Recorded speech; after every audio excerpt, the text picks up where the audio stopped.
Assalamualaikum warahmatullahi wabarakatuh.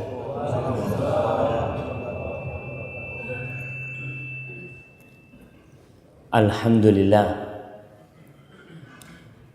alladzi waffaqana li ta'atihi wa arsyadana ila sabili rushdih. Segala puji bagi Allah Jalla Jalaluh yang telah memberikan taufiknya kepada kita untuk melaksanakan ketaatan kepadanya. Dia pula yang menunjukkan kepada kita jalan-jalan kebenaran sehingga kita bisa mengikutinya. Allahumma salli wa sallim wa zid wa barik wa an'im ala habibikal mustafa wa nabiyikal mujtaba Nabiina wa Sayyidina Muhammad. Ya Allah, semoga salawatmu, semoga salammu, semoga berkah dan nikmatmu senantiasa kau curahkan untuk hamba kekasihmu yang kau utus sebagai rahmatan lil alamin, Nabi kita Muhammad sallallahu alaihi wasallam.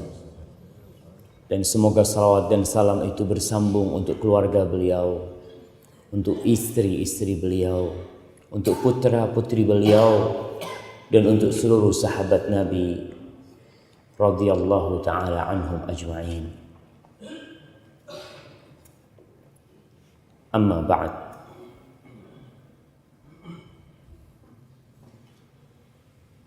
Ana jadi bingung mau taruh tangan ana susah.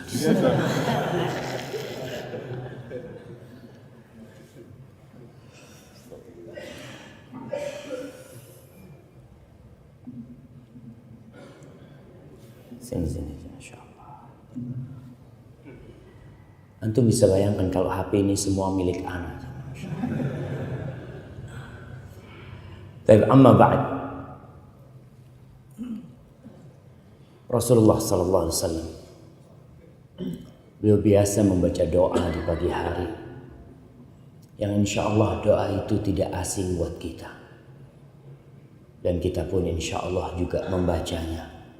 Tapi terkadang kita lupa karena kesibukan kita dengan dunia. Allahumma inni as'aluka ilman nafi'an wa rizqan thayyiban wa amalan mutaqabbala. Jangan meninggalkan doa itu, karena itu adalah modal kita menjalani hari-hari kita. Yang pertama beliau pinta adalah ilman nafi'an. Ya Allah, aku memohon kepadamu ilmu yang bermanfaat. Subhanallah. Kenapa beliau menginginkan ilmu yang bermanfaat? Karena tidak semua ilmu bermanfaat. Ada ilmu yang ditempuh bertahun-tahun, ternyata tidak menghasilkan kecuali kesepian di dalam jiwa dan ambisi berburu dunia yang tiada henti. Ada ilmu yang dituntut mungkin dari kelas 1 SD sampai kuliah, sampai lulus kuliah. Lulus kuliah dapat apa kau dari ilmu yang kau belajar bertahun-tahun? Nggak ada. Kadang-kala sebagian orang Masya Allah menghabiskan waktunya untuk sesuatu yang benar-benar tidak mendekatkan dia kepada Sang Pencipta. Apakah ilmu yang bermanfaat itu? Ilmu yang bermanfaat adalah ilmu yang mewariskan rasa takut hamba kepada Sang Pencipta.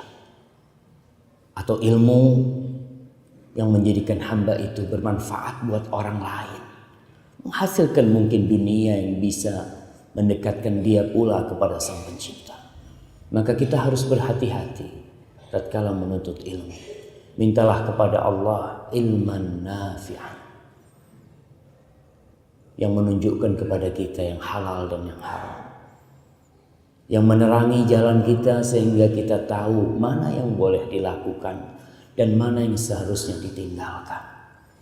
Kemudian beliau memohon kepada Allah wa rizqan thayyiban, rizki yang halal dan baik. Karena kita melihat juga sudah muncul manusia-manusia yang tidak pernah berpikir apakah yang dia makan halal atau haram. Yang penting buat dia keluargaku bisa makan. Yang penting buat dia aku bisa punya rumah. Yang penting buat dia aku bisa bersenang-senang. Padahal daging yang tumbuh dari haram, maka neraka adalah tempat yang paling pantas buat dia. Maka kita memohon kepada Allah, suruh istri kita juga berdoa, suruh anak-anak kita juga berdoa. Bapaknya mau cari rizki, mintakan kepada Allah supaya yang dibawa pulang adalah yang halal. Jauhkan kita dari falsafat orang-orang yang tidak benar, yang mengatakan yang haram saja susah, apalagi yang halal. Dari dulu dari sejak zamannya Rasul SAW, yang haram itu susah dan yang halal itu mudah. Tapi manusia terkadang mengambil jalan pintas untuk mencari yang haram. Tanyakan kepada perampok-perampok yang dia merampok miliaran rupiah, seminggu habis duitnya, seminggu habis. Tanyakan dibawa kemana duitnya itu? Nggak taib, nggak baik. Mengumpulkan harta yang banyak tapi Allah tidak memberikan berkah kepadanya, yang hanya akan mewariskan penyakit kepada tubuhnya dan tubuh keluarganya. Maka mintalah rizqan thayyiban. Karena kita memang hidup di dunia ini, kita hidup di dunia, kita butuh ongkos. Jangan cuma duduk di masjid beribadah, berpikir hujan akan turun dengan emas-emas yang turun darinya. Nggak ada. Rasul SAW bekerja, beliau SAW berusaha, tapi beliau juga berdoa memohon kepada Allah rizqan thayyiban. Yang ketiga, wa amalan mutaqabbala, dan amalan yang diterima. Kita ini hari ini mau belajar tentang noda hitam penghapus amalan. Karena memang ada orang yang beramal nggak diterima. Dari pagi sampai sore kerjanya berzikir, kerjanya sholat, baca Al-Quran, belum tentu diterima oleh Allah Subhanahu Wa Taala. Allah Subhanahu Wa Taala berfirman di surat Al-Ghashiyah yang disunahkan dibaca setiap Jumat. Ya, di situ kita juga berusaha tolong nih, kita semua nih umat Islam khususnya yang hadir di masjid ini difahami itu apa artinya sabbihisma rabbikal a'la sampai akhir dan hal ataka haditsul ghasyiyah. Tiap Jumat kita dengar tuh. Tapi terkadang tidak ada bekas di diri kita. Lewat aja. Bahkan kalau imamnya baca hal ataka haditsul ghasyiyah, aduh kepanjangan nih bacaannya. Coba qul huwallahu ahad, Masya Allah. Ana suka sama imam yang satu ini. Subhanallah jemaah. Karena kita tidak menghayati itu apa yang dibaca oleh imam itu. Allah Jalla Jalaluhu berfirman. Ana lihat nih lampunya terang sedikit. Memang kayak gitu modelnya. Kenapa? Masya Allah. Hal ataka hadithul ghashiyah wujuhun yawma idzin khashi'ah 'amilatun nasibah. Apakah sudah datang kepadamu tentang al-ghashiyah, tentang kiamat itu? Ketika wajah-wajah manusia pada hari itu mereka dalam ketundukan yang penuh kehinaan. 'Amilatun nasibah, amilah. Mereka beramal, mereka berbuat, mereka beribadah. Nasibah, capek. Bukan main-main amalan mereka, enggak, mereka capek. Tapi kemana amalan mereka mengantarkan? Tasla naron hamiyah. Amalan yang mereka lakukan yang membuat mereka lelah mengantarkan mereka untuk masuk ke neraka yang panas membara. Subhanallah jemaah. Maka pantas kalau Nabi kita Muhammad SAW senantiasa berdoa meminta amalan mutaqabbala, amalan yang diterima. Kira-kira nih amalan kita diterima enggak? Nabi SAW mengatakan dalam hadis riwayat Tabrani, inna rajula la yusalli salata 60 sanah walam tuqbal lahu salah. Ada orang, kata Nabi alaihi salatu wassalam, yang sholat selama 60 tahun sholat, ruku sujud, walam tuqbal lahu sholah, satu pun sholatnya nggak ada yang diterima, satu pun. Kemana sholat dia? Kata beliau alaihi salatu wassalam, yutimmu ruku'ahu wa la yutimmu sujudahu, yutimmu sujudahu wa la yutimmu ruku'ahu. Sholatnya asal-asalan, asal sholat. Rukuknya sempurna, sujudnya nggak sempurna. Sujudnya sempurna, rukuknya tidak sempurna. Terkadang muncul beberapa manusia yang mengatakan, udahlah, kau nggak usah bicara tentang sholat yang benar, yang penting sholat. Apa engkau tidak membaca firman Allah Jalla Jalaluhu, wailun lil musallin. Orang yang sholat aja celaka. Sholat celaka. Alladzina hum an salatihim sahun, alladzina hum yura'un. Orang-orang yang lalai dengan sholatnya. Ada orang yang asal sholat, gak melihat waktu kadangkala. Yang penting dia sholat subuh jam 7, yang penting sholat daripada tidak sholat. Kadangkala seperti itu. Itu bisikan-bisikan syaitan yang kita harus berhati-hati. Bagaimana seorang muslim amalannya diterima, itu harapan kita. Jangan sampai kita lelah, kemudian amalan kita tidak terima. Maka pada hari ini kita akan membahas tentang apa saja. Bukan apa saja, kita akan bicara tentang satu mungkin dari yang menghapuskan amalan kita, yang menyebabkan sia-sia ibadah kita. Ma'asyiral ikhwah rahimakumullah, Allah Jalla Jalaluhu telah memberikan nikmat yang sangat agung kepada kita, menjadi seorang muslim, memberikan hidayahnya kepada kita sehingga kita jadi orang Islam di tengah-tengah pulau yang mungkin sebagian orang atau sebagian besar orang tidak kenal kepada Allah Subhanahu wa taala. Mereka meminta-minta kepada sesuatu yang dibuat dengan tangan. Subhanallah. Kita enggak. Kita datang ke rumah Allah, kita ruku, kita sujud, kita memohon kepada Sang Pencipta yang menciptakan langit dan menciptakan pulau ini, yang menciptakan ikan-ikan di lautan, yang menurunkan hujan. Kita meminta kepada Dia. Kita tidak memohon kepada benda atau kepada apa yang dibikin oleh manusia.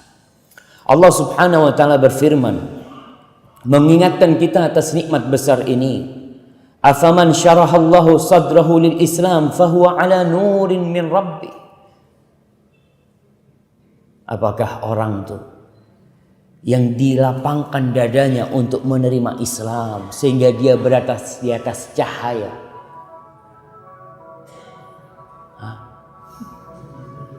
Subhanallah. Fahuwa ala nurin min rabbi. Ini jam 6 ya. Tiap jam 6 bunyi ini. Nas'alullah as-salamah. Orang yang berada di atas Islam berada di atas cahaya dari Allah Subhanahu wa taala. Cahaya itu antum bisa bayangkan orang yang punya cahaya di malam yang gelap gulita, dia bawa senter. Apa senter itu? Tahu senter ya? Bahasa Jawanya sentolok. Wah.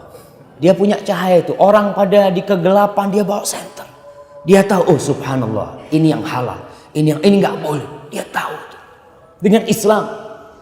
Dan kita pun tidak pernah berhenti memohon kepada Allah, ihdinas siratal mustaqim, yang artinya tunjukkan kepada kami jalan yang lurus, jalan Islam ini nih, yang kita minta kepada Allah Subhanahu wa taala. Dan salah satu bentuk kecintaan Allah kepada hambanya, Allah mengatakan, faman yuridillah ayyahdiyahu yashrah sadrahu lil Islam. Barang siapa yang Allah menginginkan hidayah bagi dia, Allah akan lapangkan dadanya untuk menerima Islam ini. Yang awalnya sempit dada dia menerima Islam ini. Dan kita lihat orang-orang mu'allaf, Masya Allah ya, semangatnya beribadah, semangatnya menuntut ilmu, gak bisa dibayangkan atau gak bisa dibandingkan dengan kita nih yang Islamnya dari dulu. Saya punya teman dari Italia, Masya Allah. Namanya Yasin dia namanya. Setelah masuk Islam, namanya Yasin. Banyak tato di badannya orang-orang sana. Dia masuk Islam. 2 tahun masuk Islam, hafal Quran 20 juz. Baru 2 tahun masuk Islam. Kita 20 tahun. 50 tahun jadi orang Islam, hafalannya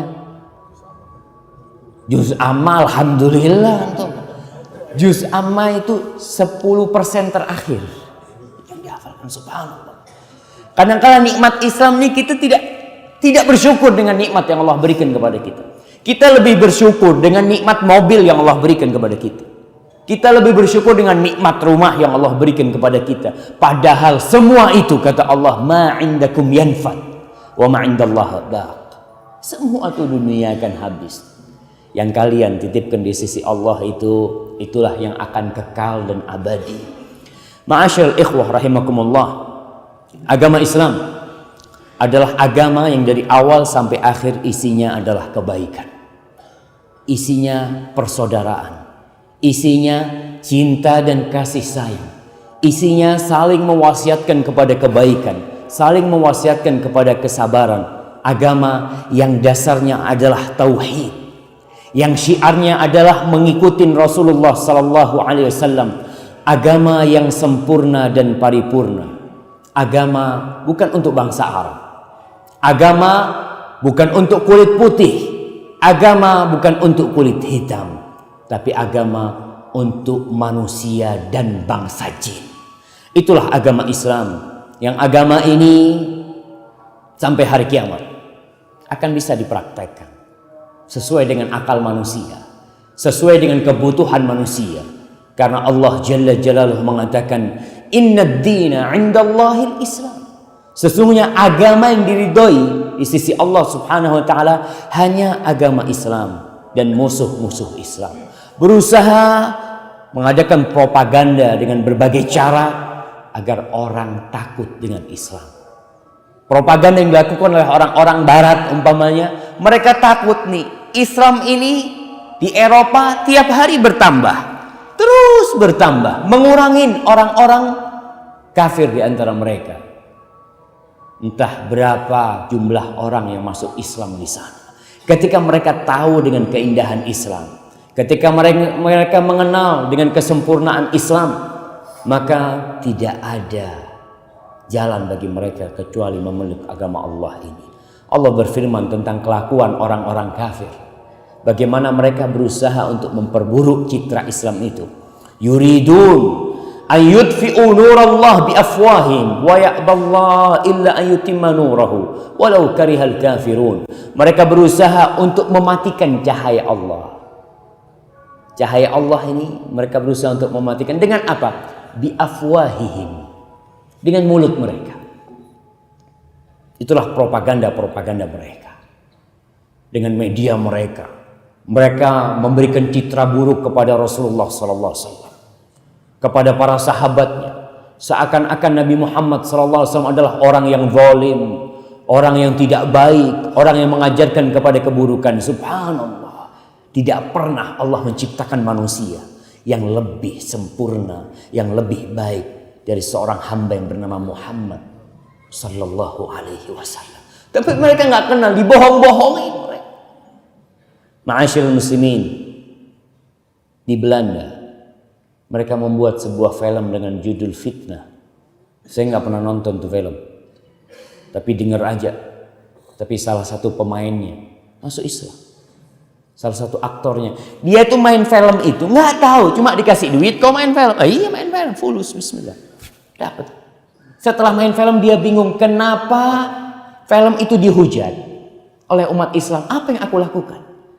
Mulailah dia pelajarin tentang Islam. Oh, ternyata aku yang salah. Dia masuk Islam dan berangkat umrah, berangkat ke masjid Rasulullah Sallallahu Alaihi Wasallam. Subhanallah, mereka tidak kenal. Maka tugas kita bagaimana mengenalkan agama Allah ini kepada mereka. Kita berbicara tentang penghapus amal. Kenapa? Karena memang jangan cuma belajar tentang kebaikan, Kita kalau belajar cuma kebaikan, kita nggak tahu dengan yang keburukan. Dengan kita belajar keburukan, insya Allah kita dapat membedakan mana yang baik dan mana yang buruk. Hudzaifah ibnul Yaman, sahibu sirrin Nabi sallallahu alaihi wasallam, sahabat yang menyimpan rahasia Rasulullah sallallahu alaihi wasallam. Subhanallah. Nabi memiliki sahabat-sahabat khusus. Di antaranya Hudzaifah ibnul Yaman radhiyallahu taala anhu. Kata Hudzaifah berkata, "Kana an-nas yas'aluna Rasulullah sallallahu alaihi wasallam 'anil khair wa kuntu as'aluhu 'anil syarr makhafat an aqa'a fi." Orang-orang dulu tuh di zaman Nabi alaihi salatu wassalam senantiasa bertanya kepada Nabi tentang kebaikan. Mereka tanya, ayyul amali afdal, amalan apa yang paling afdal? Nasihatkan kepada aku ya Rasul. Kita lihat pertanyaan-pertanyaan sahabat Rasulullah SAW. Wa kuntu as'aluhu 'anil syarr. Tapi aku beda sama mereka.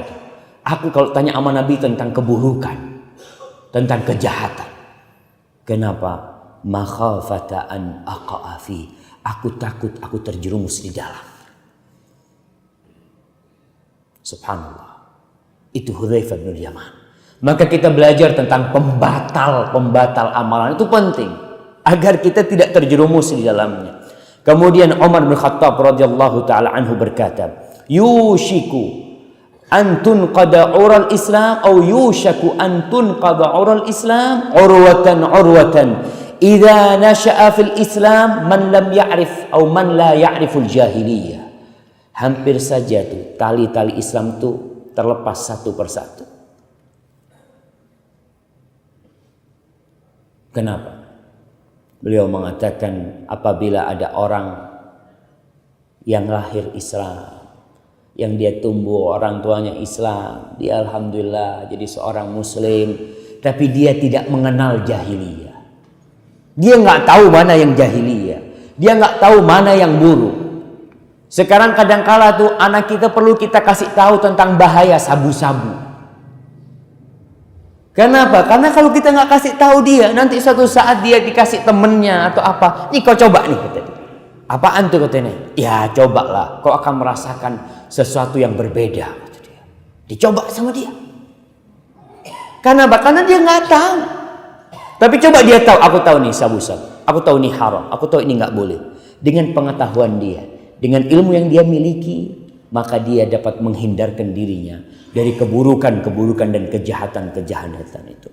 Ma'asyiral muslimin rahimakumullah, berkaitan dengan hal-hal yang membatalkan amalan-amalan hamba. Ada banyak sekali.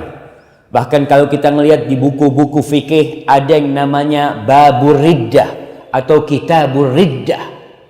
Bab yang berkaitan dengan kemurtadan. Ada orang Islam murtad. Muslim, masih muslim dia. Dengan apa? Mungkin dengan mencela Rasulullah sallallahu alaihi wasallam ya. Mencela Al-Qur'anul Karim. Subhanallah. Ada orang-orang Islam yang melakukan hal itu dan itu bisa murtad. Jangan berpikir kalau sudah orang Islam aman sampai mati. Enggak. Setan itu tidak pernah berhenti menggoda kita. Enggak pernah. Dan yang pertama yang akan menjadi target utama bagi iblis adalah kesyirikan. Itulah yang akan kita bicarakan. Yang menghapuskan amalan pertama adalah asyirku fi ibadatillah. Syirik dalam peribadatan kepada Allah Subhanahu wa taala. Apa perbedaan antara syirik dengan kafir? Kafir itu lebih umum daripada kesyirikan.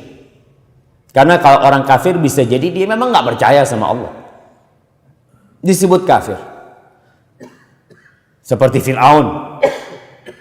Atau orang-orang yang percaya bahwasanya kita ini nggak ada pencipta nih kita. Yang menciptakan kita adalah alam umpamanya. Ya udah, dia kafir dengan pencipta. Kalau syirik, dia percaya sama Allah SWT. Dia percaya. Oh percaya sama Allah? Percaya. Percaya sama Tuhan? Iya. Tapi dia menyekutukan Allah dengan selain Allah.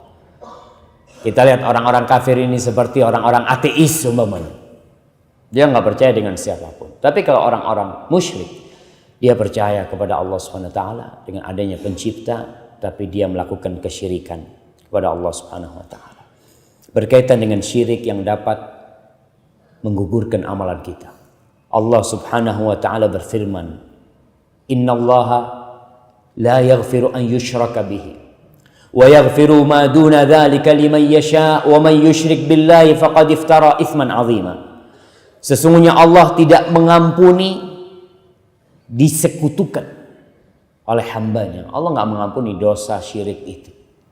Tapi selain syirik Allah bisa ampuni. Jadi orang yang mati dalam kondisi musyrik, tidak ada harapan bagi dia untuk masuk surga.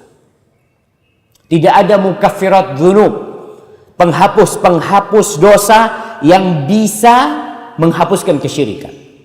Kita tahu dengan pahala haji. Kita tahu dengan pahala Ramadan. Wa Ramadan ila Ramadan kaffaratun lima bainahuma. Kita tahu dengan ibadah salat Jumat bagaimana pahalanya. Kita tahu dengan amalan-amalan lain yang menghapuskan dosa.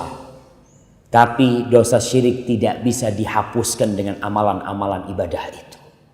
Karena Allah sudah menentukan Allah tidak mengampuni dosa syirik. Orang yang melakukan kesyirikan adalah orang yang telah membuat dusta yang sangat besar kepada Allah Subhanahu wa taala.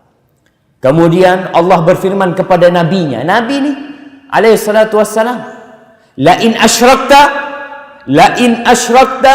la yahbatanna 'amaluk wa la takunanna minal khasirin. Muhammad alaihi salatu wassalam, ya Rasulullah. Muhammad, kalau kau berbuat syirik, Nabi kita berbuat syirik, la yahbatanna 'amaluk, gugur semua amalan. Walaupun dia haji, seorang muslim haji 10 kali, umrah 25 kali, tapi dia melakukan tindakan kesyirikan, gugur amalan semuanya. Wa qadimna ila ma 'amilu min 'amalin faja'alnahu haba'an manthura. Kita datangkan tuh dengan semua amalan dia. Didatangkan amalannya, orang ini ketika sudah senang dengan amalannya, Allah jadikan amalannya debu yang berterbangan. Ditimbang di amalan nggak ada arti. Subhanallah. Ma'asyil ikhwah rahimakumullah. Allah Subhanahu wa taala mengharamkan surga bagi orang yang melakukan kesyirikan. Allah mengatakan, innahu man yusyrik billah faqad harramallahu alaihi al-jannah wa ma'wahu an-nar wa ma lidh-dhalimin min ansar. Sesungguhnya barang siapa yang berbuat syirik kepada Allah, maka telah diharamkan oleh Allah bagi dia surga. Haram hukumnya masuk surga. Wa ma'wahun nar, tempat bagi dia adalah neraka, dan itulah tempat orang-orang zalim, tidak ada penolong bagi mereka. Di antara bentuk kesyirikan yang itu perlu dikaji, ya menyembelih untuk selain Allah Subhanahu wa taala. Ada orang-orang yang mencari pesugihan, kemudian kata dukunnya, kau harus menyembelih ayam hitam yang darahnya hitam. Ayam apa tuh namanya? Ayam cemani. Dulu tuh subhanallah, saya punya teman di Jakarta, subhanallah, dia ngomong kita pernah bangkrut, punya utang 1 miliar pada waktu itu. Akhirnya ya orang kalau sudah bangkrut itu kadangkala panik, cari apa saja amalan yang bisa mengembalikan uang dia. Dia lupa kepada Rabbul Alamin. Allah tuh bukan cuma punya 1 miliar. Allah tuh punya dunia dan isinya. Kau berangkat ke dukun. Dukun tuh punya apa sih? Untuk makan susah dia. Dia kalau kita datang kepada dia, oh rezeki datang nih. Kata dia, datang ke sini. Dia datang, kata dia, ke dukun, ke Banten, ke dia. Kata dia, kita keliling ke dukun-dukun itu, subhanallah, habis 250 juta. Yang kesini kata dia bisa menggandakan uang, bisa mau nganukan balikan uangnya. Pernah satu dulu itu dia cerita, yang minta ayam hitam. Ya kita cari, akhirnya dapat ayamnya, harganya 7 juta ayamnya. Kata dia, kita beli ayam 7 juta, sampai ke rumah dia, besok kita potong, paginya mati ayamnya. Kata dia, Allah 7 juta mati, kata dia, kayaknya kita dibohongin, kata dia. Baru subhanallah dia selamat. Alhamdulillah dia tidak sampai berbuat syirik menyembelih ayam itu untuk selain Allah Subhanahu wa taala. Tapi dia sudah mulai menyembelih ayam itu. Kita lihat gunung-gunung ada Gunung Kawi apa namanya?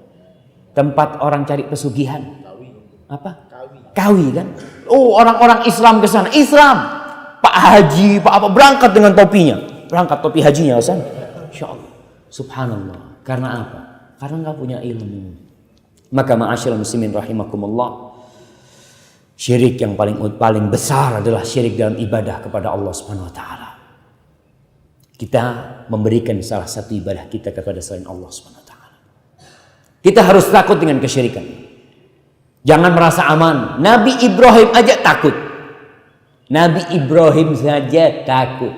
Apa di antara doa Nabi Ibrahim? Wajnubni wa baniya an na'budal asnam. Ya Allah, jauhkan aku dan anak keturunanku dari menyembah berhala-berhala, dari menyembah patung-patung. Kenapa? Rabbi innahunna adlalna katsiran minan nas. Ya Allah, tuh patung-patung, tuh berhala-berhala telah menyesatkan banyak dari manusia. Betul jemaah. Bapaknya Nabi Ibrahim tuh kan bikin patung. Patung dibikin, dipahat, dipasang, terus berdoa. Nabi Ibrahim bingung sama bapaknya. Akhirnya dia berangkat ke kumpulan patung-patung itu. Dia hancurkan semua patung-patung itu, ditinggalkan yang tua. Yang paling gede gitu kan, yang paling gagah gitu kan. Ditanya, Ibrahim, kau yang menghancurkan? Itu yang paling tua tuh. Bal fa'alahu kabiruhum hadza. Ini paling tua nih gitu. Coba tanya sama dia. Kata orang-orang, ente nyuruh kita tanya sama patung. Kata dia, laqad alimta ma haula'i yantiqun, kata mereka. Kau tahu mereka ini nggak bisa berbicara. Kok kita disuruh tanya sama patung? Apa kata Nabi Ibrahim? Kau itu kalau sudah tahu mereka nggak bisa bicara, kenapa kau minta sama dia? Subhanallah. Itulah innahunna adlalna katsiran minan nas. Kalau Nabi Ibrahim, Nabi Khalilur Rahman, yang dia adalah kekasih Allah Subhanahu wa taala, anaknya juga nabi, cucunya juga nabi, beliau takut. Bagaimana dengan kita yang kita bukan nabi, yang kita kadang-kala juga jauh dari Allah Subhanahu wa taala. Maka ma'asyiral muslimin, hadis Rasulullah SAW, innaha satakunu fitanun kaqita'il lailil mudlim. Dalam hadis lain beliau mengatakan badiru bil a'mal fitanan kaqita'il lailil mudlim. Cepat-cepat kalian beramal sebelum datang fitnah seperti malam gelap gulita itu. Yusbihur rajulu mu'minan wa yumsi kafiran. Yusbih mu'minan, paginya mukmin, sorenya kafir. Sorenya mukmin, paginya kafir. Ngapain? Yabi'u dinahu bi'aradin minad dunya. Dijual agamanya dengan sepotong dari dunia. Kita perlu takut, apalagi kepada generasi kita yang kadang-kala bacaan di internet adalah tentang syubhat-syubhat. Dia berbicara, membaca tentang penyembah setan. Dia berbicara tentang orang-orang yang tidak percaya dengan Tuhan. Ingin tahu tuh anak-anak. Dia baca di internet. Subhanallah. Disuruh sholat nggak mau sholat. Ada seorang di Jakarta yang ibunya telepon sama saya. Dia bilang, Ustaz, anak saya ini nggak percaya kalau Nabi Muhammad itu ada. Bayangkan. Padahal dia kuliah di UIN. Syubhat yang membuat dia jadi gak percaya, enggak, kata dia. Gak ada, anak dibohong-bohongin sama cerita-cerita. Seperti kata orang-orang kafir, in hiya asatirul awal, itu kisah-kisah aja. Maka kita perlu berhati-hati. Jangan merasa aman dari kesyirikan yang seperti itu. Berkaitan dengan ibadah, dengan syirik kepada Allah. Apa yang dikatakan syirik sebenarnya? Ada sebagian orang yang mengatakan, kau itu berlebih-lebihan dalam beragama. Sedikit-sedikit ini syirik. Itu syirik. Enggak, yang syirik enggak banyak sebenarnya. Yang syirik itu sedikit. Tapi yang jadi masalah, kau nggak ngerti bahwasanya itu perbuatan syirik. Sekali lagi, kebanyakan kita nih Islamnya keturunan, nggak pernah belajar Islam. Belajar sholat dari kitab tuntunan sholat. Ya udah itu, dia tahu Islam. Pelajaran kita di ETSD umpamanya tentang Islam, ya sekadar untuk ujian, selesai ujian, habis. Kita tidak pernah mengetahui tentang Islam itu. Maka tidak sedikit dari umat Islam yang benar-benar nol tentang Islam. Mungkin dia doktor dalam urusan matematika. Mungkin dia profesor dalam urusan kimia. Tapi tentang Islam sama sekali tidak ngerti apa itu Islam. Maka kita perlu memahami apa itu syirik. Dan bagaimana orang-orang yang berbuat syirik kelak Allah ancam dia karena dia akan menggugurkan amalan. Ingat, bukan berarti syirik ini orang itu bukan muslim. Ya memang ada orang musyrik bukan muslim, tapi ada orang Islam muslim, sholat, zakat, puasa, dia melakukan tindakan kesyirikan. Para ulama menjelaskan bahwasanya arti kesyirikan itu adalah menjadikan bagi Allah Subhanahu wa taala sekutu dalam uluhiyahnya, dalam peribadatan kepada Allah Subhanahu wa taala, atau dalam rububiyahnya, menjadikan bahwasanya ada pencipta selain Allah Subhanahu wa taala, atau dalam asma dan sifatnya. Dan kebanyakan syirik itu biasanya dalam urusan peribadatan. Kalau dalam urusan penciptaan, jarang orang yang menjadikan Tuhan selain Allah, karena mereka tahu nih nggak mungkin. Kalau ditanya orang-orang kafir, orang-orang di Mekah itu yang mereka menyembah patung-patung yang mengelilingi Ka'bah, ditanya mereka itu, wala in sa'altahum man khalaqas samawati wal ard la yaqulunna Allah. Kau tanyakan kepada mereka, Muhammad, siapa yang menciptakan langit yang 7 lapis itu dan bumi ini, siapa yang menciptakan? Apa kata orang-orang musyrik? Allah yang menciptakan. Terus kenapa kau beribadah kepada mereka? Apa jawab orang-orang itu? Ma na'buduhum illa liyuqarribuna ila Allahi zulfa. Kita ini ibadah kita ini cuma urusan perantara aja. Mereka hanya perantara antara kita dengan Allah Subhanahu wa taala. Kita nih nggak bisa minta langsung sama Allah, itu nggak bisa, banyak dosanya kita nih. Itu yang dilakukan oleh mereka. Al-Husain, ayahnya Imran bin Husain, ditanya sama Rasulullah SAW, kam ilahan ta'bud? Wahai Husain, berapa Tuhan yang kau sembah? Kata Husain, 7. Sittatun fil ardi wa wahidun fis sama. Kata dia, 7 nih yang aku sembah, 6 di bumi, 1 di langit. Orang musyrik, dia percaya 1 di langit. Terus ditanya sama Nabi, kalau kau lagi gundah, kalau kau lagi susah, kalau kau lagi bersedih, kepada siapa kau minta? Ya kepada yang di langit lah, kata dia. Masih sama yang di bumi, kata dia. Kepada yang di langit, kata dia. Lalu Rasulullah SAW mengajarkan kepada dia, kalau gitu sembahlah yang di langit dan tinggalkan semuanya di bumi. Itulah salah satu kesyirikan yang disebut kesyirikan dalam peribadatan kepada Allah Subhanahu wa taala. Dalam beribadah dia berbuat syirik, tapi dalam rububiyah dia yakin Allah itu esa, la ilaha illallah. Dan orang-orang kafir di Mekah, mereka berhaji atau tidak? Haji. Mereka bertalbiyah atau tidak? Bertalbiyah. Mereka mengatakan labbaik Allahumma labbaik, labbaik la syarika laka labbaik illa syarikan huwa lak malaktahu wa ma malak. Ya Allah, tidak ada sekutu bagimu kecuali sekutu yang kau miliki. Gimana kau mengatakan tidak ada sekutu bagi Allah, tapi Allah memiliki sekutu? Itulah satu kontradiksi yang dimiliki oleh orang-orang kafir. Ma'asyiral muslimin rahimakumullah. Orang ketika berbuat syirik, kalau kita lihat syirik ini ada syirik kecil dan syirik besar. Kita akan berbicara tentang syirik besar yang mengeluarkan hamba dari agama Allah. Tadi segala bentuk peribadatan, memalingkan segala hak Allah kita berikan kepada selain Allah Subhanahu wa taala. Kita berkata dalam salat kita, qul inna salati wa nusuki wa mahyaya wa mamati, buat siapa? Lillahi rabbil alamin. Salatku, sesembelihanku, ini yang terkadang subhanallah jamaah, kadang-kala ada orang yang berangkat ke ustadz dukun. Apa ada ustadz dukun ya? Hah? Masya Allah, mudah-mudahan anak tidak termasuk jemaah. Alhamdulillah. Ustadz dukun. Baik. Dulu dukun itu kelihatan. Apa? Pakai menyan ya. Rumahnya menakutkan, ada keris yang bisa berdiri atau macam-macam ya seperti itu. Sekarang dukunnya pakai peci putih. Dia jual berbagai macam ya. Ada seorang datang ke ustadz, kata dia, mau mengusir jin.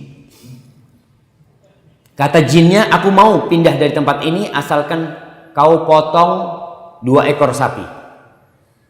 Kemudian kau bagi-bagikan kepada fakir miskin. Subhanallah. Kalau kita lihat syubhatnya jinnya, kau bagikan kepada fakir-fakir miskin. Tapi nyembelihnya buat siapa? Buat jin. Ya sudah sembelih lah, yang penting dia pergi, orang dagingnya kita bagi-bagikan kepada fakir miskin. Di situ kadang-kala kita ya tertipu dengan syubhat-syubhat yang berkaitan dengan kesyirikan ini. Memohon kepada selain Allah ya. Umpamanya kalau kita lihat di Jawa ada yang namanya larung laut. Sebelah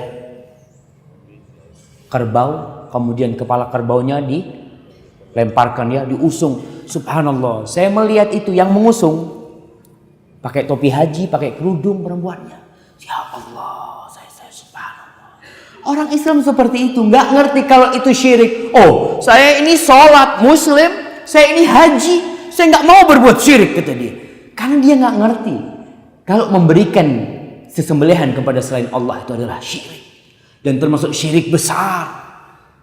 Kadangkala gunung, apa namanya, Gunung Merapi ya, mau meledak, kumpul orang-orang Islam, baca doa, potong sapi, kepala sapinya ditanam di bumi, kemudian ditanam, kata mereka untuk siapa? Untuk penunggunya. Yuk kita berdoa. Doanya baca Al-Fatihah. Antum bisa bayangkan jamaah. Nah, saya membaca di sebuah majalah pesawat tuh di Jawa Tengah. Memang Jawa Tengah mungkin kesyirikan di sana masih banyak ya. Orang-orang Islam memang kebanyakan Islam abangan. Jadi di bukit di situ ada tari-tarian. Mereka menari di bukit itu ya, tari-tarian katanya untuk mencari keridhaan. Ya untuk tolak balak lah mereka. Dulu tarian itu memang warisan nenek moyang mereka. Sekarang tarian-tariannya kata disebutkan di situ bahwasanya ada pawangnya yang komat kamit baca macam-macam, kemudian dicampur dengan bahasa Arab. Orang pakai bahasa Arab nih Islam nih, kata dia. Subhanallah. Benar-benar kita itu harus berhati-hati sebagai seorang muslim.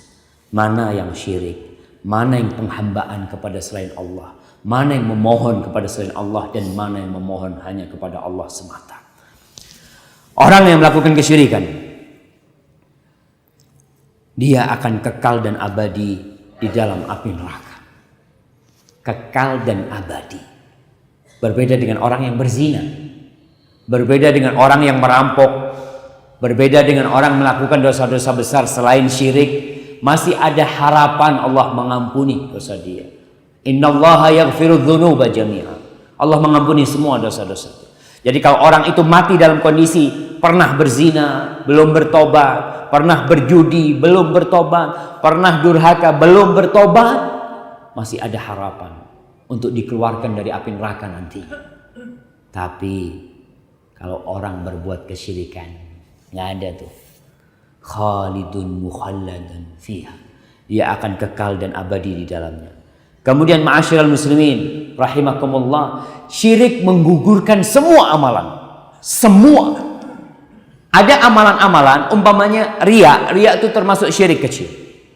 Riya itu hanya menggugurkan amalan yang berdampingan dengan riya itu. Orang sholat riya. Amalan apa yang gugur? Sholatnya. Tapi dia sedekah nggak riya, sedekahnya nggak gugur. Ada yang sedekahnya riya, sedekahnya gugur. Tapi kalau syirik besar, menyekutukan Allah subhanahu wa ta'ala dengan selainnya, maka akan gugur semua amalannya, sebagaimana ayat yang tadi kita bacakan. La in asyrakta la yahbatanna amalu, di surat Az-Zumar ayat 65. Dan Allah subhanahu wa ta'ala berfirman, walau asyraku la habita anhum ma kanu ya'malun. Andai kata mereka berbuat syirik, semua amalan mereka akan gugur, semua yang mereka lakukan. Kemudian ma'asyiral muslimin rahimakumullah,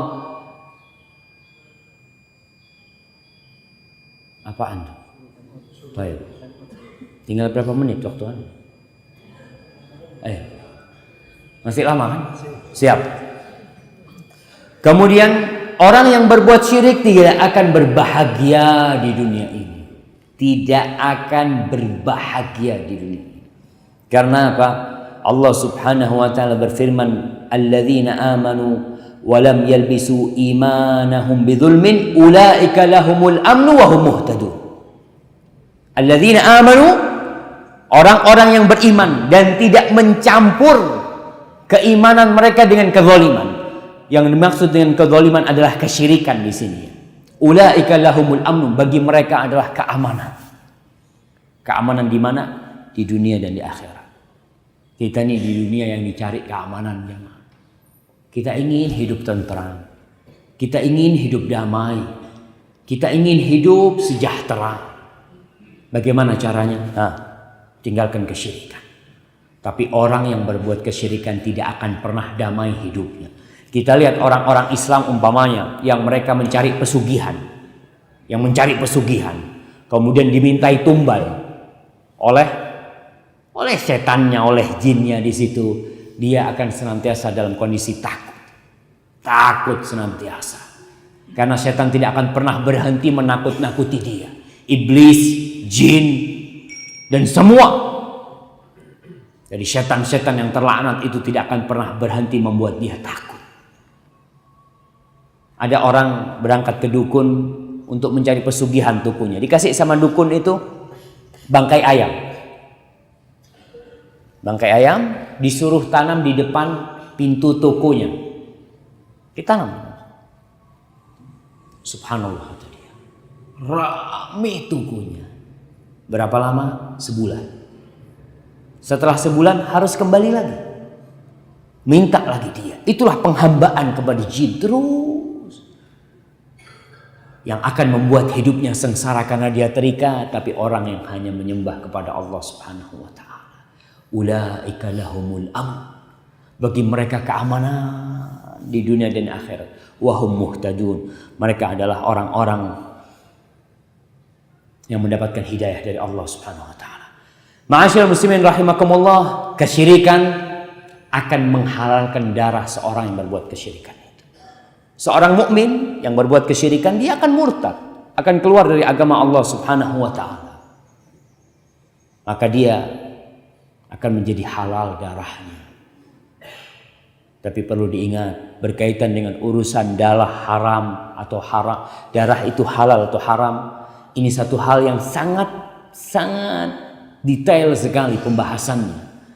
Karena ada orang mengakni orang ini berbuat syirik. Model sekarang yang terjadi umpamanya di Suriah. Di Suriah itu munculnya ISIS ini. Subhanallah, saya membaca ucapan-ucapan mereka ketika mereka mengkafirkan seluruh ulama Saudi. Jadi bagi mereka pemerintah Saudi adalah kafir. Kemudian ulama-ulama Saudi semuanya kafir. Tentara-tentara Saudi kafir. Jangan bicara Indonesia jemaah. Kita ini bicara Saudi. Apa kata mereka? Halal darah. Ketika mereka mengatakan halal darahnya, mereka bom sana, mereka bom sini. Ini pemahaman yang harus diluruskan. Nah, kalau kita katakan orang yang berbuat syirik, tapi ingat mana kesyirikan itu. Jangan memiliki standar sendiri. Mengatakan fulan kafir, darahnya halal. Ente berangkat, ente bunuh dia. Subhanallah. Tidak seperti itu. Apalagi yang tidak kafir, yang tidak musyrik.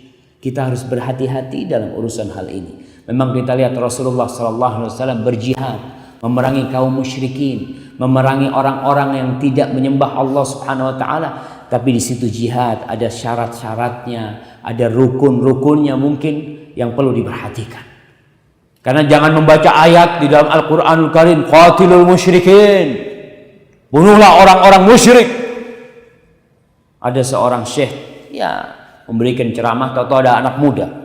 Syekh, Allah berfirman qatilul musyrikin. Bunuhlah orang-orang musyrik. Kenapa kita tidak membunuh orang-orang musyrik? Kata Syekh tanya. Allah mengatakan wa aqimus shalah. Dirikan salat. Ente kenapa enggak salat sekarang? Ya, salat kan ada syaratnya, saya kata dia. Harus wudu, harus apa, masuk waktu sama. Ada syarat-syarat yang harus diperhatikan. Dan jihad yang benar adalah jihad yang dibawa rayatil imam, yang dibawa bendera imam, yang mereka benar-benar mengajarkan kebenaran, mengajak kepada la ilaha illallah. Jadi tauhid adalah yang akan menyelamatkan darah kita, yang akan membuat kita selamat di dunia ini dan di akhirat. Orang yang melakukan kesyirikan akan jadi halal darah dia. Seorang muslim pun seperti itu. Tapi urusan ini urusan yang perlu diperhatikan dan perlu dipelajari, dan kita kembalikan kepada para ulama. Jangan asal-asalan mengeluarkan fatwa jihad, menghalalkan darah fulan, sebagaimana yang kita lihat tadi adanya ya model-model ISIS. Yang kita lihat kalau ISIS itu subhanallah jamaah, Allahu a'lam bishawab, kita nggak tahu. Mereka yang dibunuh, kata mereka, membunuh orang Islam yang murtad itu lebih wajib daripada membunuh orang musyrik asli. Memang seperti itu yang mereka lakukan, dan itu mereka lakukan kepada siapa saja yang tidak mau bergabung dengan mereka, halal darahnya.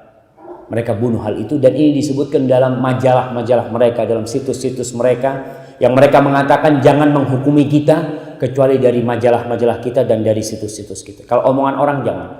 Na'udzubillah dari apa yang mereka lakukan. Itulah tentang bahaya kesyirikan yang dapat menggugurkan amalan kita, yang menjadikan halalnya darah kita, menjadi kedalalnya harta kita nantinya, yang akan membuat kita kekal dan abadi di dalam neraka. Maka kita harus berhati-hati dengan hal itu, dan masih banyak lagi yang dapat menggugurkan amalan kita, yang insya Allah mungkin akan dikaji pada kajian-kajian yang akan datang. Hadza wallahu a'lam bishawab. Itulah yang bisa kita kaji pada kesempatan kali ini. Semoga Allah Subhanahu wa taala memberikan hidayahnya kepada kita, sehingga kita bisa tahu mana yang hak dan mana yang batil, kemudian kita bisa mengikuti yang hak. Hadza wallahu a'lam bishawab. Sallallahu ala nabiyina Muhammad wa ala alihi wa sahbihi wasallam. Silakan untuk sesi kedua insyaallah. Ada yang bertanya atau mungkin ibu yang berdua, kalau yang bertanya bisa tulis di kertas dan disampaikan ke ustaznya insyaallah. Allah. Itu yang bertanya Ustaz.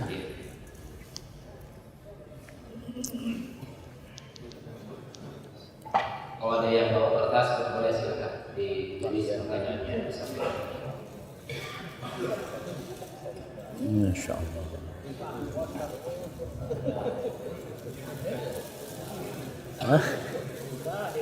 Bismillahirrahmanirrahim. Assalamualaikum warahmatullahi wabarakatuh. Ustaz, saya cuma mengadopsi daripada keadaan sekarang. Ini majelis ulama menyatakan sesuatu yang haram, tapi tidak disertai dengan apa yang lalu-lalu. Kalau kita kaji ulang bahwa negara itu mencari dana untuk pembayaran gaji seorang pegawai pemerintah, itu tentunya kita tidak bisa pungkiri lagi bahwa di situ ada barang-barang yang haram. Tapi di sini ada satu kebutuhan dari masyarakat atau rakyat Indonesia, memerlukan kesejahteraan itu atau dalam hal kesehatan. Nah, di sini sekonyong-konyong koder menyatakan itu haram. Oke, kita terima haramnya, tentunya akan diperbaiki dengan sistem apa yang sudah disampaikan, perubahan sistem, akad dan segalanya. Saya cuma minta komentar Ustaz dalam hal ini. Di Madinah atau di Arab Saudi dengan sistem apa yang digunakan untuk mengcover daripada kesehatan umatnya? Ya. Itu aja Ustaz. Terima kasih. Assalamualaikum warahmatullahi wabarakatuh. Waalaikumsalam warahmatullahi wabarakatuh. Subhanallah ya. Kalau berbicara tentang Majelis Ulama Indonesia, kita harus tahu bahwasanya Majelis Ulama Indonesia ini lemah sekali.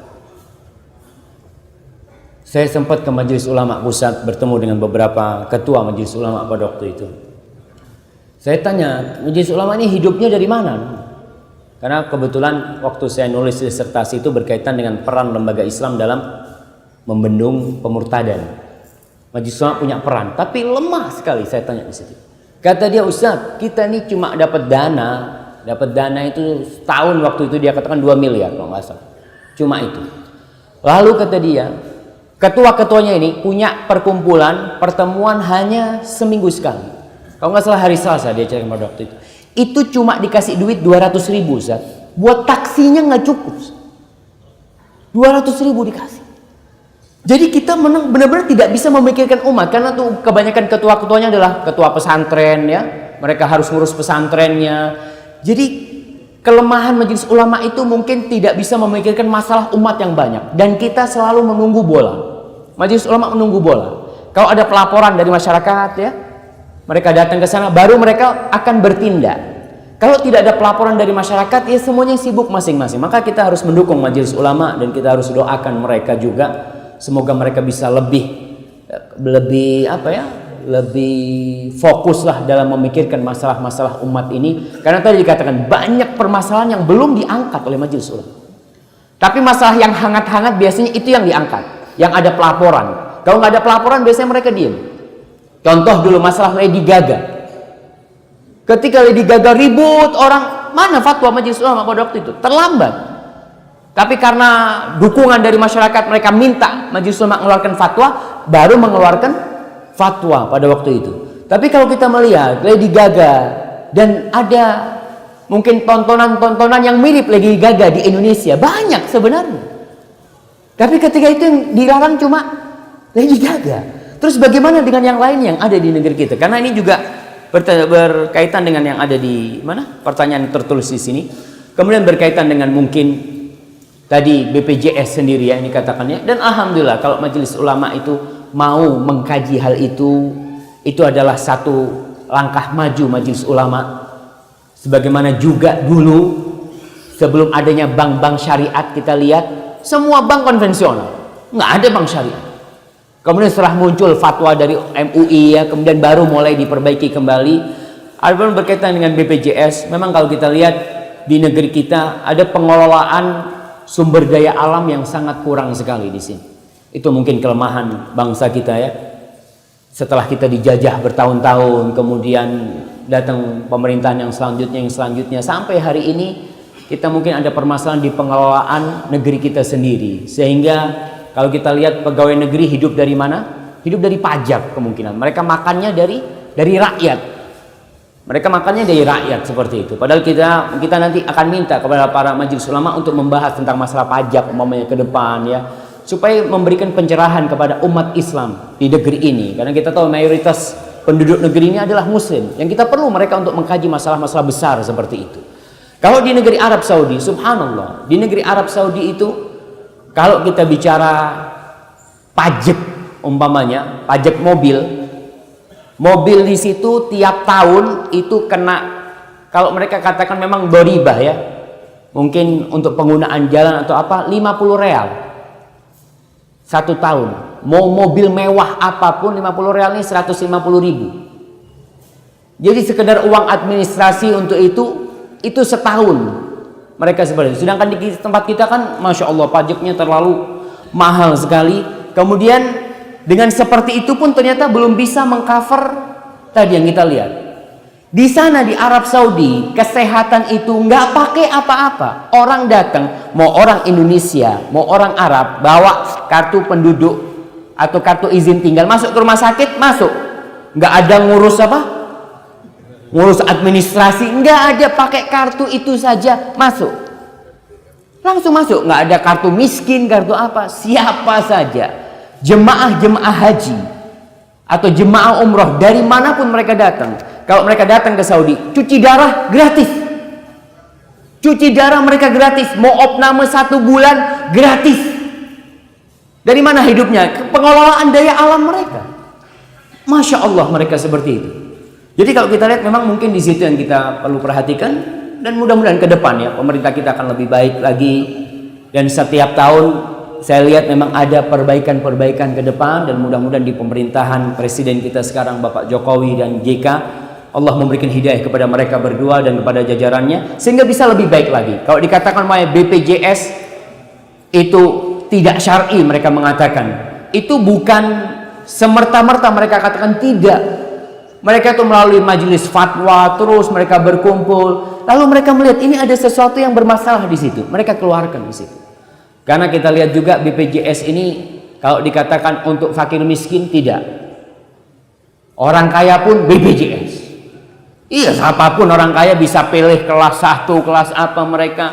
Maka di situ ada hal-hal yang memang sekali lagi kalau menurut saya tindakan majelis ulama ini perlu didukung dan kita doakan mudah-mudahan ke depan permasalahan-permasalahan lainnya juga dibahas di situ. Ini ada pertanyaan yang berkaitan dengan tadi juga dikatakan rusaknya moral bangsa. Rusaknya moral bangsa. Betul jemaah. Janganlah, jangan bilang bangsa, sebagian. Kalau orang mengatakan halakan nas, orang itu sudah rusak semuanya, maka dia yang paling rusak. Itu kata Rasulullah SAW. Jangan merasakan semuanya rusak, enggak. Sebagian, mungkin mau dikatakan, ya sebagian besar kita katakan. Memang itu kita sangat prihatin. Pendidikan di Indonesia, seharusnya pendidikan ini melahirkan orang-orang yang terhormat, orang-orang yang berkarakter mulia. Dan kita lihat ternyata setelah puluhan tahun orang sekolah berakhir di penjara. Untuk melihat sekarang gubernur-gubernur, bupati-bupati, kemana akhirnya? Ke penjara. Inti sekolah selama 14 tahun ngapain gitu? Kalau akhirnya harus masuk penjara gitu kan. Ternyata orang-orang pintar tidak memiliki karakter ya, sebagian kita katakan tidak berkarakter, walaupun kita lihat Indonesia ingin memajukan pendidikan berkarakter. Tapi itu bermasalah sampai saat ini karena tidak adanya dukungan dari semua sisi. Media tidak mendukung. Ini pertanyaannya, merajalela acara tontonan hiburan, musik, film di stasiun TV swasta yang mengumbar aurat. Mengapa tokoh-tokoh agama, terutama pihak Islam mungkin MUI membiarkan tidak melarangnya? Mohon tanggapan tersebut. Subhanallah. Kalau saya lihat sebenarnya mereka mengharamkan. Tapi fatwa MUI itu tidak mengikat. Fatwa mereka tidak mengikat. Dalam artian ya media punya media. Kita sebenarnya yang bisa mengontrol media itu. Kita nih. Sebagaimana bank syariat kenapa muncul sekarang? Karena umat yang menuntut. Karena kita ngerti riba itu haram. Lalu kita menuntut nggak mau bank konvensional.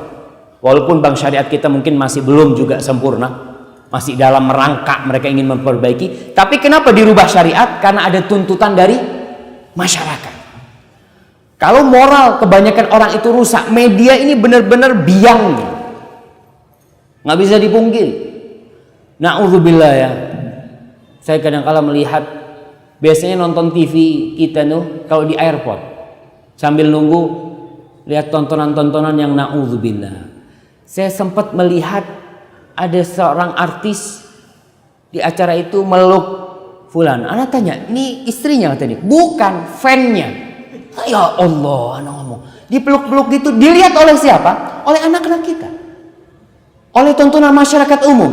Apa yang dilihat? Oh, kalau seperti ini bagus kalau gitu kayaknya. Na'udzubillah min dzalik. Jadi kalau kita melihat ya memang ulama harus bergerak.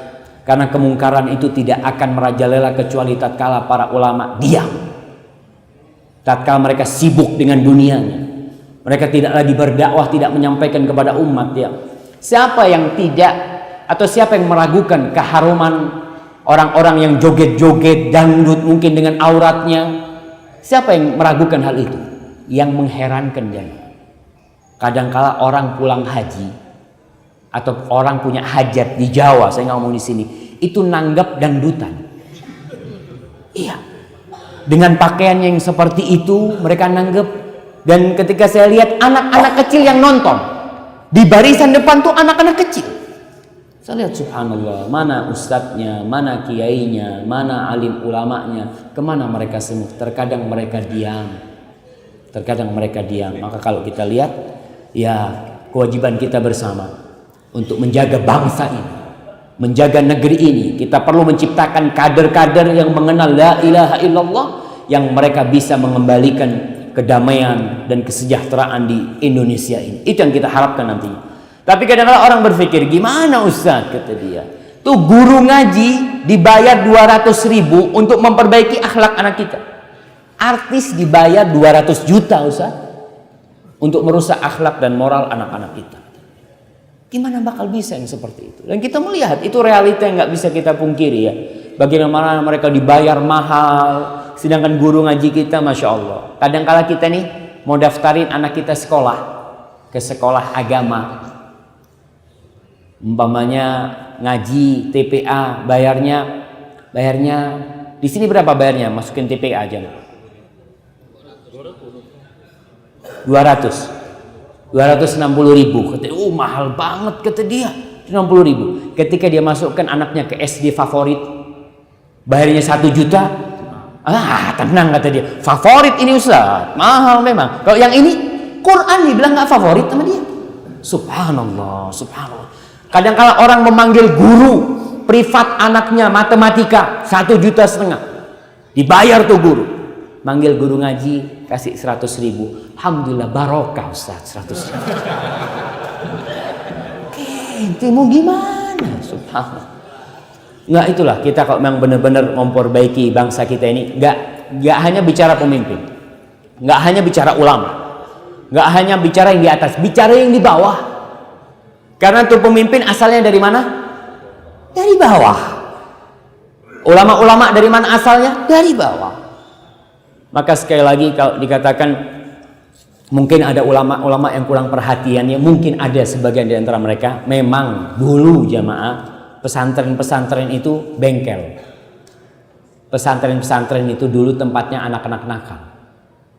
Jadi kalau anaknya nakal, apa kata bapaknya? Saya pondokkan.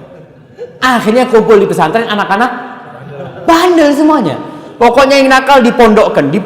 Ya, subhanallah. Kalau pinter kok jadi dokter kata dia. Kalau penurut jadi dokter. Kalau nakal jadi ulama. Seperti itu. Allahu akbar. Allahu akbar. Ini benar-benar harus diperbaiki jemaah, ini harus diperbaiki ya. Dan alhamdulillah saya lihat sekarang kajian-kajian Islam sudah rame ya, orang-orang udah mulai ngerti, dan media-media Islam juga alhamdulillah, media-media dakwah udah banyak.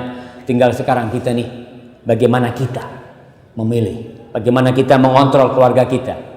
Disitulah kita dapat menegakkan insya Allah syariat Allah dari diri kita, dari rumah kita, masyarakat kita, insya Allah nanti akan berjalan dengan izin Allah Subhanahu Wa Taala. Baik. Oh silahkan. Nah. Assalamualaikum warahmatullahi wabarakatuh. Waalaikumsalam warahmatullahi wabarakatuh. Saya pada kesempatan ini kami ingin menyampaikan satu hal berkaitan dengan aulia. Saat ini kan ulama kita mungkin tidak mengukur keberhasilan dakwah untuk di negeri yang mayoritas Islam ini. Kita masih dibimbing atau dipimpin oleh pemimpin laisa minna. Padahal Al-Quran kan penolakan, la yattakhid. Jadi ini kan penolakan kafirun awliya lil mu'minin. Ini saya hanya tadi sudah singgung pertama menyangkut masalah majelis ulama. Yang kedua mungkin dai kita semua ini memiliki peran untuk mengingatkan umat agar memilih aulia pemimpin ini yang betul mengayomi kita. Saat ini kita melihat ukuran standar DKI saja, syariat begitu banyak yang mulai dihilangkan, yang memimpinnya. Apa ini akan menyebar ke seluruh Indonesia? Terima kasih terima kasih Pak. Mohon jawabannya. Assalamualaikum warahmatullahi wabarakatuh. Waalaikumsalam warahmatullahi wabarakatuh. Subhanallah ya. Itu memang fenomena yang membuat kita bingung. Di Jakarta jumlah umat Islamnya berapa persen sih? Banyak sekali mereka. Tapi Islam gimana mereka? Islam yang nggak sholat, yang Islam yang minum-minuman, ya. Subhanallah. Seperti itulah munculnya pemimpin-pemimpin yang mungkin tidak sesuai dengan keinginan kita. Itu karena kitanya. Kalau kita berbicara umpamanya di Jakarta, yang sholat cuma 20%, yang nggak sholat 80%, atau kita katakan janganlah terlalu banyak lah. Yang sholat 40%, yang nggak sholat 60%. Kira-kira pemimpinnya yang 60% apa yang 40%? Yang 60 lah. Apalagi kita lihat sistem di Indonesia ini pemilu. banyak-banyakan suara. Dan kebanyakan orang itu orang soleh apa nggak soleh? Nggak soleh. Kalau kita lihat subhanallah, realita yang terjadi sebenarnya kalau kita lihat bagaimana dai-dai itu memahamkan orang Islam dengan Islamnya. Ketika mereka paham dengan Islamnya, dia akan tahu pemimpin mana yang akan dia pilih. Insya Allah dia akan tahu sendiri. Kalau orang Islamnya udah sholat, dia akan cari pemimpin yang sholat paling tidak. Tapi kalau dia umpamanya pemain judi, umpamanya dia lihat, pemimpinnya ini akan melarang judi, anak nggak mau pilih lah. Karena pemimpinnya akan melarang judi, dia akan memilih yang sesuai dengan dia. Allah Subhanahu wa taala mengatakan, "Kadzalika nuwalli ba'dadh-dhalimina ba'dha bima kanu yaksibun." Begitulah kami jadikan pemimpin-pemimpin yang zalim buat orang-orang yang zalim atas perbuatan dosa mereka. Jadi kalau kita berbicara tentang kezaliman ini, jangan bicara pemimpin yang di atas yang memang sudah banyak yang korupsi ya. Kita lihat seperti itu. Orang-orang itu ketika pemilu mereka dikasih uang 50.000, milih dia. Sampai di Jember itu dulu waktu pemilihan ya yang sebelumnya ada istilah tongkat. Tongkat itu bahasa Madura. Pilih nomor setong seket. Ente pilih nomor 1 dapat seket, dapat 50.000. Orang-orang itu nggak kenal sama fulan, dia nggak pernah tahu. Dikasih duit ya alhamdulillah. Orang anak milih yang mana nggak ngerti sama fulan.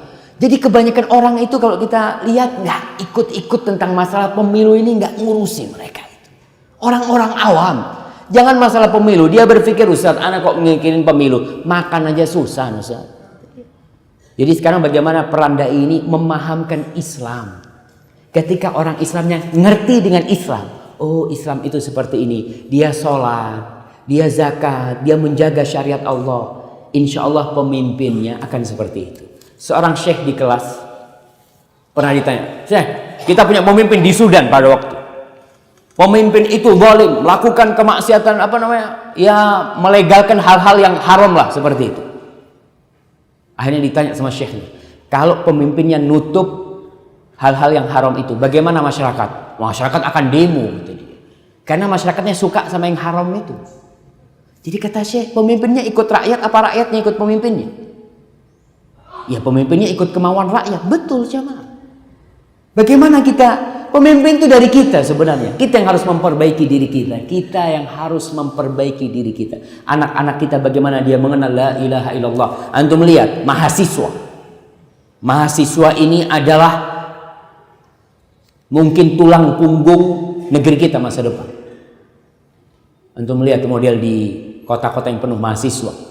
Tahun 90-an ya, atau hampir 2000-an saya membaca berita 93% apa 97 perempuan-perempuan di fakultas-fakultas itu udah nggak perawat.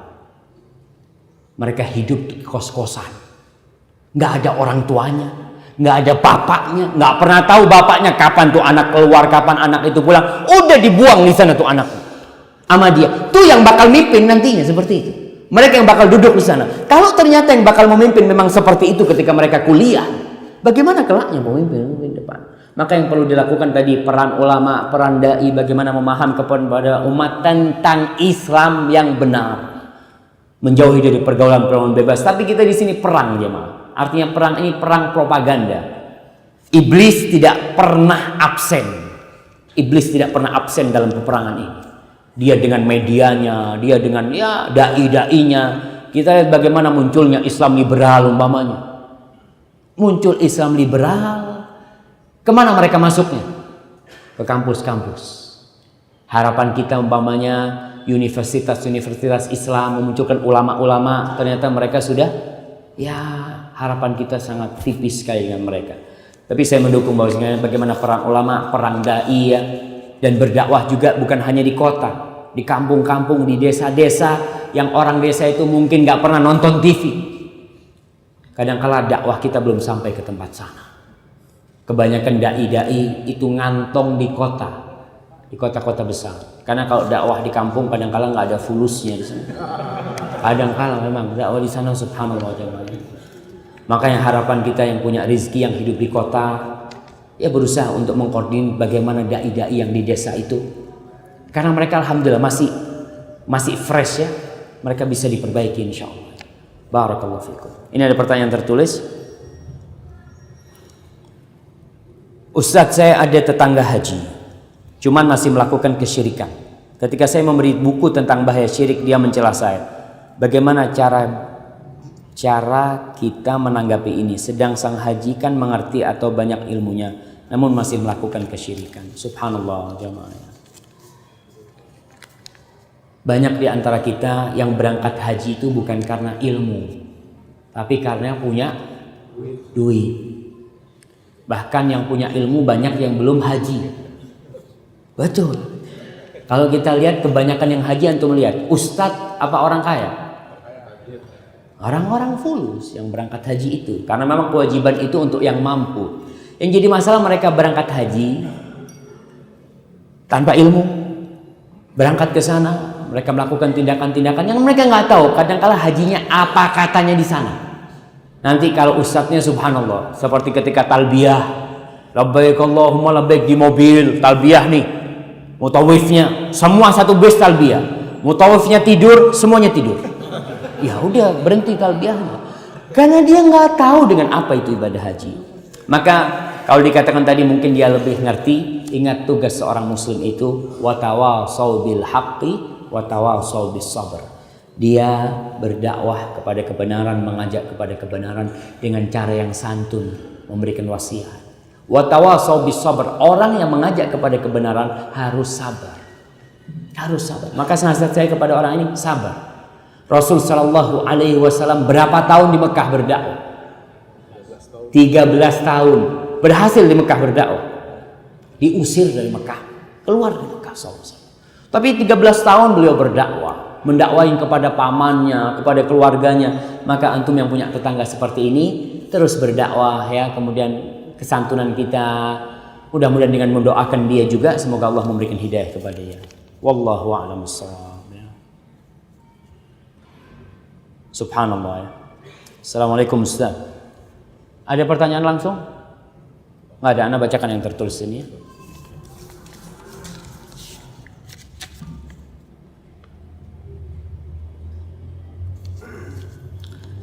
Anak saya meninggal di Denpasar dan dikubur di Denpasar. Sekarang kontrak makamnya sudah habis dan tidak boleh diperpanjang lagi.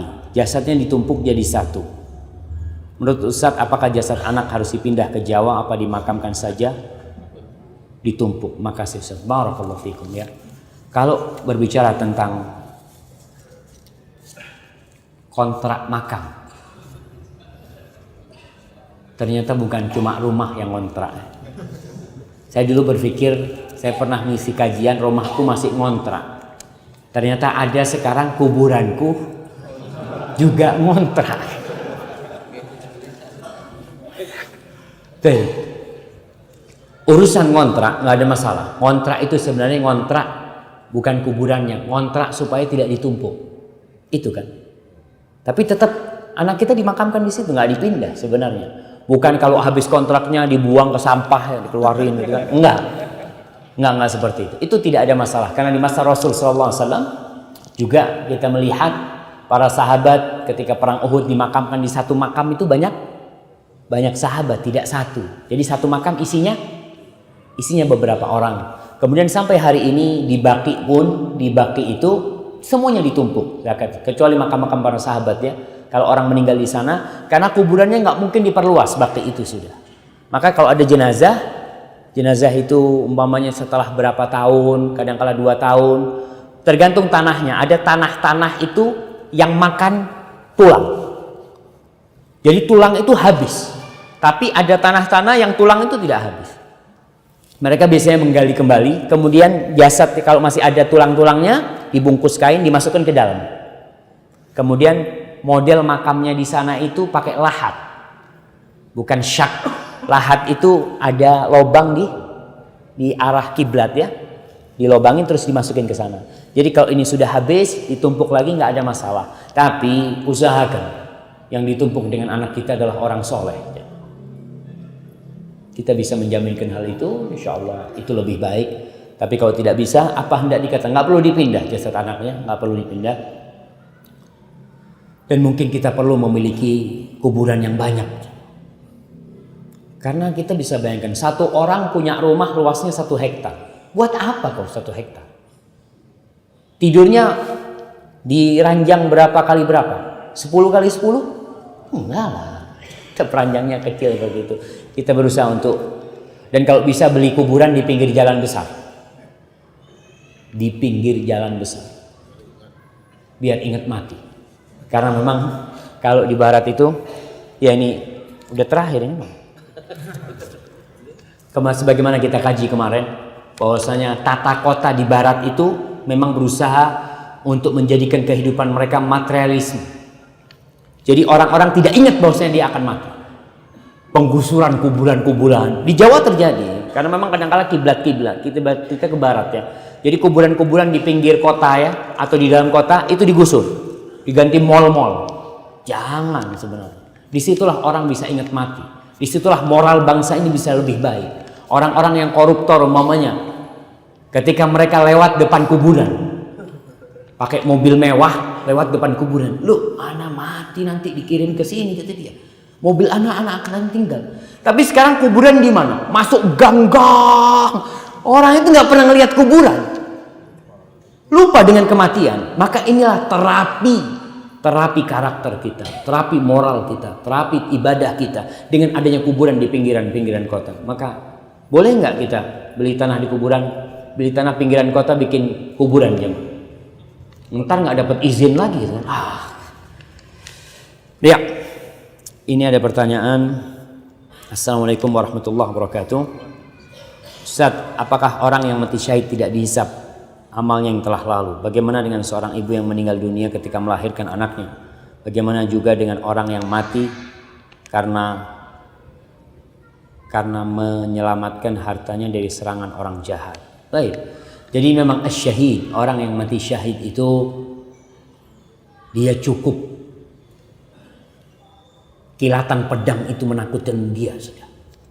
Sehingga ketika di hari kiamat hisab bagi dia itu cuma arat nantinya. Dia tetap akan ditampakkan amalan-amalannya. Terus bagaimana seorang ibu yang melahirkan anaknya atau seorang yang mati karena menyelamatkan hartanya dari serangan orang-orang jahat? Mungkin mereka akan mendapatkan hukum orang yang mati syahid. Tapi masalah hisab di sana, wallahu a'lam. Ana nggak tahu tentang masalah ini. Wallahu a'lam bissawab.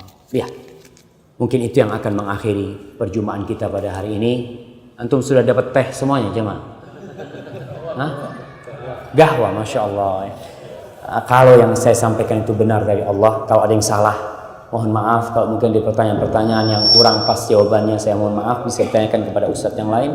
Subhana rabbika rabbil izzati amma yasifun. Wassalamun alal mursalin. Walhamdulillahi rabbil alamin. Wassalamualaikum warahmatullahi wabarakatuh.